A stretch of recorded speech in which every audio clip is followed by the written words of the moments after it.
Date and ટાઈમના બીજા વિડીયોમાં આજે આપણે ડેટેડ ઇફ, ટેક્સ્ટ અને ઈ ડેટ આ બધી ફોર્મ્યુલાઓની સિન્ટેક્સ અને તેનાથી મળતા રિઝલ્ટની ચર્ચા કરીશું. જોઈએ એક પછી એક ફોર્મ્યુલાઓ વિગતવાર.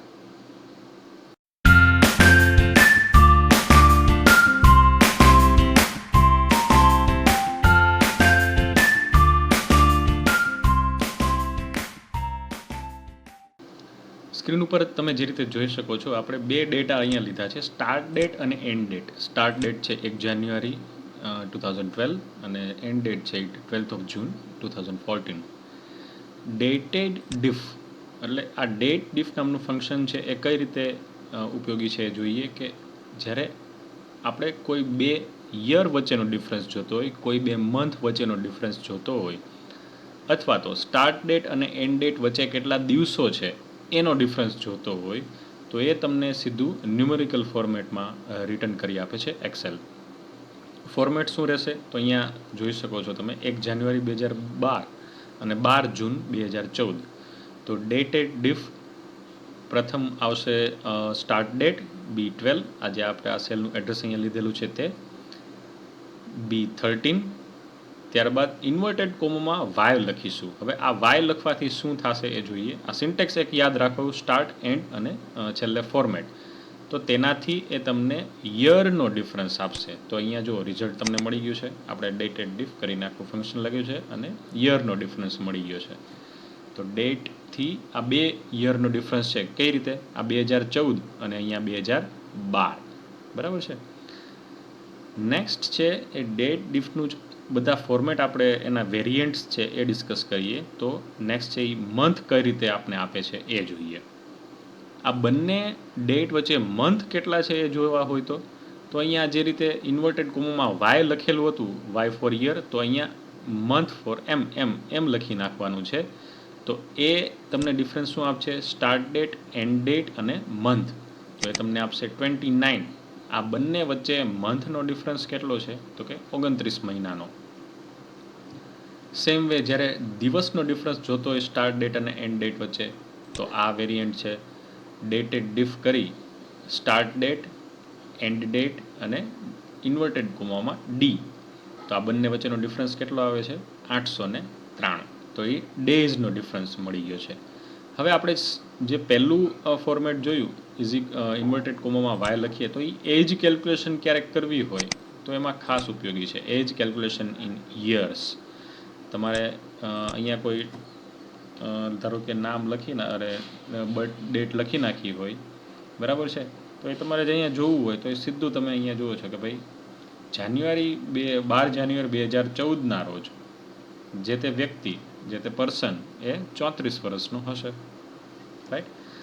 હવે બીજા એક બે ફોર્મેટ જે આપણે આ સ્ટાર્ટ ડેટ અને એન્ડ ડેટના લીધા છે.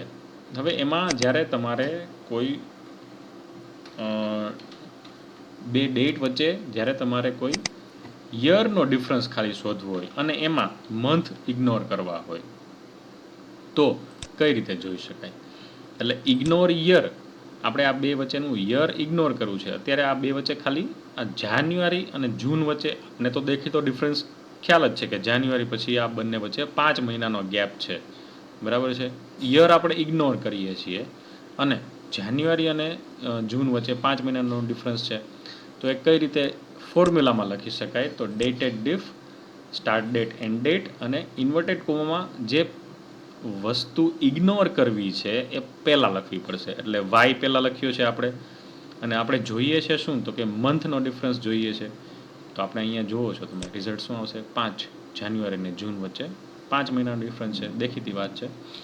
હવે ડેટેડ ડિફ જ્યારે ડેટનું આપણે જોવું હોય, એટલે આ 1 અને 12 વચ્ચે કેટલા દિવસનો ડિફરન્સ છે તો કે 11 છે. આપણે અત્યારે ખ્યાલ છે જ્યારે મોટી બલ્કી ડેટા હોય ત્યારે ફોર્મ્યુલા એપ્લાય કરવી પડે. તો start date, end date, ignore શું કરીએ છીએ તો કે મંથ, અને જોઈએ છે શું તો કે ડી, ડેટ. તો એ આપણે જ્યારે ફોર્મ્યુલામાં લખીએ ત્યારે આપણે સીધો જ જવાબ મળી જશે 11. ઇગ્નોર મંથ અને ડેઝ ડિફરન્સ. તો આ ડેટેડ ડિફના વેરિયન્ટ થયા. અને નેક્સ્ટ હવે જે છે એ આપણે ટેક્સ્ટવાળું ફંક્શન જોઈએ. અહીંયા આપણે આ ડેટ એક લખેલી છે. હવે ટેક્સ્ટ એના ફોર્મેટમાં કન્વર્ટ કરવું હોય અથવા તો એમ આપણે જાણવું હોય કે ભાઈ આ દિવસે કયો વાર હશે, તો ટેક્સ્ટ આ B18 આ સેલનું એડ્રેસ, ત્યારબાદ ઇન્વર્ટેડ કોમામાં DDD આ રીતે લખી નાખીએ તો આપણે મળી જશે કે એ દિવસે થર્સડે હતો. તો ડે ઇન ટેક્સ્ટ ફોર્મેટ આ જે છે એ આખા તારીખના સ્વરૂપમાં છે અને આ આખું ફોર્મેટ આવી ગયું છે એ ટેક્સ્ટ સ્વરૂપનું છે, ત્યારે થર્સડે હશે. એનું જ એક બીજું વેરિયન્ટ છે કે જ્યારે એ જે તારીખ છે એમાંથી મંથનું આપણે ટેક્સ્ટ ફોર્મેટ જોતું હોય તો એ આપણે અહીંયા એમ લખી નાખીએ અને આ સેલનું એડ્રેસ આપી દઈએ, ટેક્સ્ટ સેલનું એડ્રેસ અને ઇન્વર્ટેડ કોમામાં એમ, તો એ રિઝલ્ટ આપને આપશે જૂન. તો month in a text format. તો આ થયું ટેક્સ્ટ ફોર્મ્યુલા. હવે બીજી એક કામની ફોર્મ્યુલા છે એ ઈ ડેટ છે.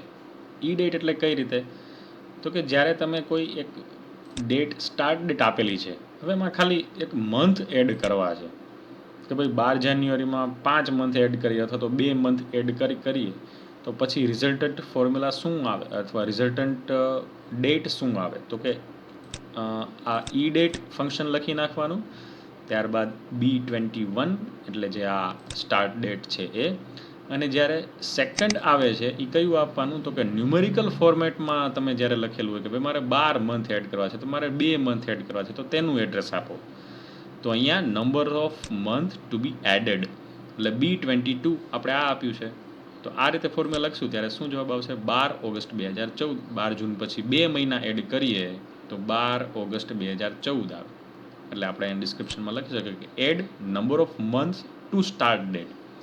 હવે આ જ ફોર્મ્યુલાને આપણે બીજી રીતે કઈ રીતે ઉપયોગી કહી શકીએ, તો કે ભાઈ જ્યારે યર એડ કરવા હોય ત્યારે આ જ ફોર્મ્યુલાને કામમાં લઈ શકીએ. કઈ રીતે, તો કે આ જે એડ નંબર ઓફ મંથ્સ છે, હવે ધારો કે મારે 2 વર્ષ આમાં એડ કરવા છે તો અહીંયા આપણે ઇન્ટુ 12 મૂકી દઈએ, એક વર્ષના 12 મહિના, તો ઇન્ટુ 12 કરીને મૂકી દઈએ, બરાબર છે. તો આપણે સીધું મળશે 12 જાન્યુઆરી 2016.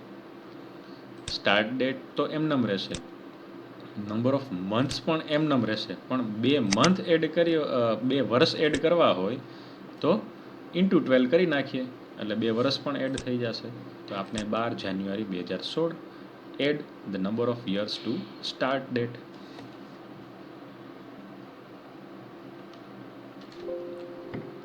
તો ફ્રેન્ડ્સ, આ વિડીયોમાં આપણે ડેટ એન્ડ ટાઈમની 2 પાર્ટમાં વિડીયોનો પરિચય મેળવી ડેટ એન્ડ ટાઈમની બધી જ ફોર્મ્યુલાઓ કવર કરી લીધી છે જે કાંઈ ઇમ્પોર્ટન્ટ છે તે. નેક્સ્ટ વિડીયોમાં આપણે હવે મેથ્સની ફોર્મ્યુલાઓ શરૂ કરવા જઈ રહ્યા છીએ. મીનવાઇલ તમારા CPTની વિદ્યાર્થીની જે બી કોઈ તૈયારી કરતા હોય તો એની સાથે આ વિડીયો શેર કરો, લાઇક કરો, શેર કરો. Thank you very much.